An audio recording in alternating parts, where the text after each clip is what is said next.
मैं आपका दोस्त महफूज बारसी और आप देख रहे हैं अबर सामाजिक पहल न्यूज में मौजूद हूँ रामपुर के इस टाइम जौहर यूनिवर्सिटी पे। और यहाँ लगातार स्टूडेंट धरना दे रहा है। उनकी मांग है क्या इस यूनिवर्सिटी को नहीं तोड़ा जाए, इसका कोई रास्ता निकाला जाए जिससे यूनिवर्सिटी भी बच जाए और जो सरकारी काम है वो भी पूरा हो जाए। और हम स्टूडेंटों से बात करेंगे और इनसे पूछेंगे इनकी और क्या क्या डिमांड्स हैं। क्या नाम है सर आपका? सर मेरा नाम अक्षर अहमद है। ये लगातार चलता रहेगा जब तक आपकी मांगे सर जब तक हमारी मांगे पूरी नहीं होंगी हम ये लगातार अनिश्चित काल तक हम यहाँ दिन और रात बैठे रहेंगे यहीं पे जब तक हमारी डिमांड पूरी नहीं। तो आपकी क्या क्या मांगे हैं? सर पहली हमारी डिमांड ये है कि जो डिमोलिशन का ऑर्डर दिया है उसे निष्कासित कर दिया जाए सर, क्योंकि यहाँ जो है सारे वर्ग के स्टूडेंट यहाँ पर पढ़ रहे हैं सर। उस पर बिल्डोजर चलाना है, इसका मतलब हमारे भविष्य पर आप बिल्डोजर चला रहे हैं सर। दूसरी डिमांड हमारी थी, यहाँ काउंसलिंग वाले बिठा दिए गए थे सर। एक नजर डिग्री कॉलेज के थे, कुछ दीक्षित कॉलेज के थे, गुरु जम्बेजर यूनिवर्सिटी मुरादाबाद की सर। उनके पास इतनी फैसिलिटीज ही नहीं है तो हमें कहाँ से वो शिफ्ट कर लेंगे सर।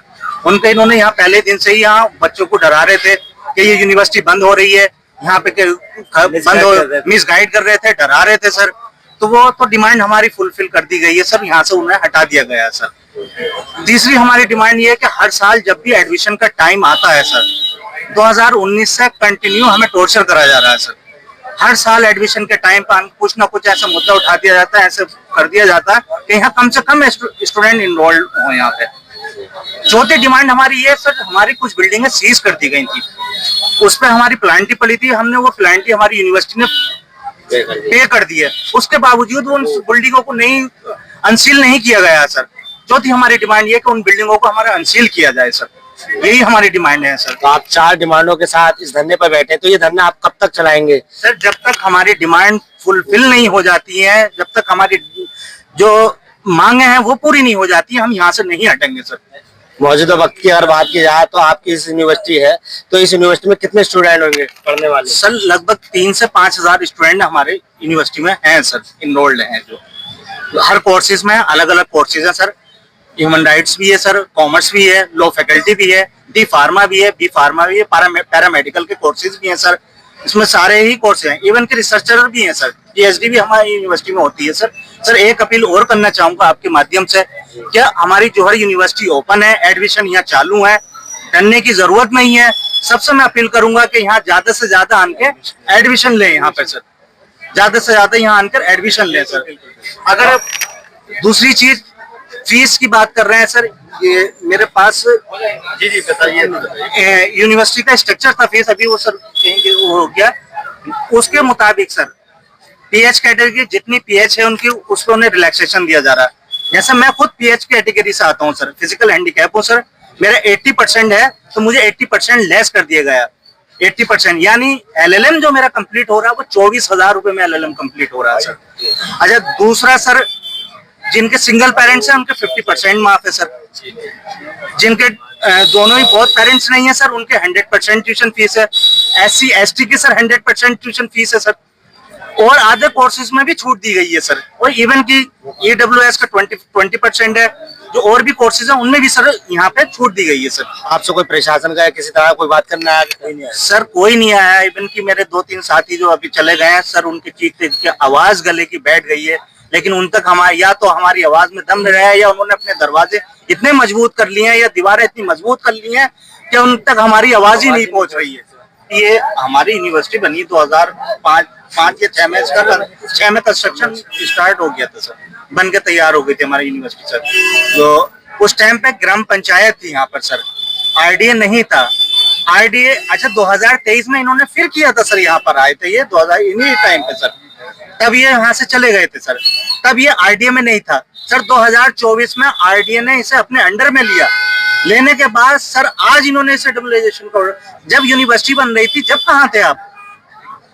इतने सालों से चली आ रही है, यहाँ पढ़ाई भी हो रही है।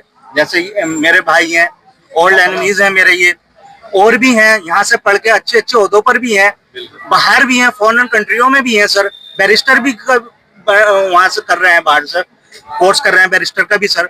तो जब से अच्छा सबसे अच्छी बात यह है सर कि 32 यूनिवर्सिटियां जो हैं इंडिया में वो यूजीसी से अप्रूव नहीं है, जिसमें से 4 यूनिवर्सिटियां अपने उत्तर प्रदेश में है सर। एक अलीगढ़ में भी है, सुना है कि उसका तो कुछ और उनका पता ही नहीं है कि बिल्डिंग है नहीं है। हमारी तो सर यूजीसी से अप्रूव है हमारी यूनिवर्सिटी सर, सारे कोर्स अप्रूव है। अच्छा यूजीसी अप्रूवल ऐसे ही दे दिया क्या उन्होंने? सर उन्होंने भी तो कुछ सारी फॉर्मेलिटीज देखी सारी होगी, फॉर्मेलिटीज देखी है, जब तो अप्रूवल दे दिया उन्होंने। तो जब कहाँ थे आप? अच्छा पैरामेडिकल का सर एक सबसे अच्छी बात ये पैरामेडिकल के जैसे बी फार्मा डी फार्मा इनके हर साल रिन्यू होता है सर, हर साल सर्वे करने के लिए आते हैं सर। तो वो क्या सर्वे करके जा रहे थे सर? वो तो बिल्डिंगों का पूरा स्ट्रक्चर देखते हैं, वैसे सब कुछ देखा जाता है सर। तो फिर वो क्या देख के जा रहे थे? अच्छा ठीक है फाइन हम पे, अच्छा हम आपकी बात मान ले रहे हैं कि चलिए आरडीए कह रहा है कि ठीक है तुमने हमसे अप्रूवल नहीं लिया, ले लिया, क्या हम तुम्हें लेना चाहिए? ठीक है अगर खामियां हैं ठीक है, जिस सेक्शन के तहत तुम इसे डिमोलाइज करना चाह रहे हो उसी कानून में ऊपर नीचे एक लाइन भी तो है कंपाउंड की भी, रिकम्पाउंड भी तो करा जा सकता है इसे रिस्टोरिंग भी तो करा जा सकता है सर। अब उसमें ये तो देख लिया कि डिमोलाइज, अरे सर ये तो देख लिया कि आने वाले फ्यूचर में लोगों का क्या होगा, कहाँ से इतनी सस्ती एजुकेशन कहाँ मिल जाएगी? इवन कि मैं जो लॉ कर रहा था अपना, मेरे को बता दूं मैं ग्रेजुएशन जो अपने बीएलएल जो कंप्लीट किया मैंने इंडियन मुस्लिम यूनिवर्सिटी की है, एलएलएम वहां से छोड़ के मैंने यहाँ लिया क्योंकि मुझे यहाँ सस्ता पड़ रहा था सर। एजुकेशन में वहीं से तो अच्छी हासिल करूंगा वहाँ के, यहाँ बेहतर मिले और थोड़ा कॉस्ट भी सही हो, सब कुछ देखना होता है जी। जब तो यहाँ मैं एडमिशन लिया मैंने ना, तो मैं तो वहां पढ़ ही रहा था, वहां से क्यों आता मैं? अब रामपुर की जैसी जगह में मेरे घर के घर में जैसे मुझे अच्छी एजुकेशन जो मिल रही है तो मैं क्यों जाऊंगा दूसरी जगह सर? मैं तो यही हासिल करूंगा ना। अब इसे आप इसे तोड़ देंगे तो हमारे आने वाले फ्यूचर का, फिर इसे तोड़ने का मतलब है कि आने वाली नस्लों को आप बर्बाद कर रहे हैं। अब एक तरफ बात हो रही है कि विश्व गुरु बनेंगे, हम कहाँ से विश्व गुरु बन जाएंगे?